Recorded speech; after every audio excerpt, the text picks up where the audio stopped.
நடைபயிற்சிக்கு சென்ற மூதாட்டியை இழுத்து சென்று கூட்டு பாலியல் செய்த வன்கொடுமை வழக்கில் தற்போது ஒருவரை போலீசார் துப்பாக்கியால் சுட்டு பிடித்திருக்கின்றனர்.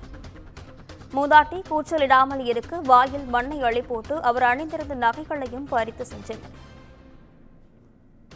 தற்போது அந்த வழக்கில் ஒருவரை துப்பாக்கியால் சுட்டு போலீசார் பிடித்திருக்கின்றனர். இதனை அண்மை செய்தியாக பார்த்து வருகிறோம். இதுகுறித்தான முழுமையான விவரங்களுடன் செய்தியாளர் பொய்யாமொழி இணைப்பில் இருக்கிறார்.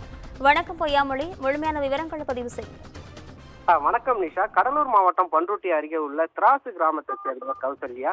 இவர் பாத்தீங்கன்னா நேற்று மாலை நடைப்பயிற்சிக்காக சென்றுள்ளார்.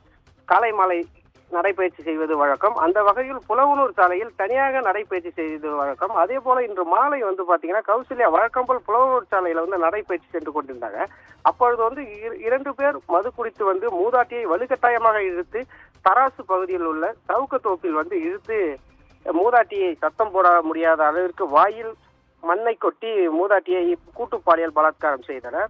அந்த வழக்கில் பாத்தீங்கன்னா கடலூர் மாவட்ட காவல் கண்காணிப்பாளர் ஜெயராமன் அந்த இடத்த பார்வையிட்டு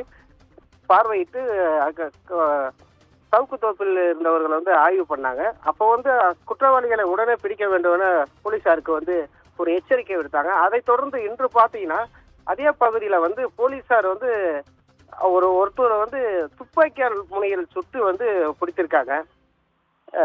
நிஷா. பொய்யாமொழி, விவரங்களுக்கு நன்றி.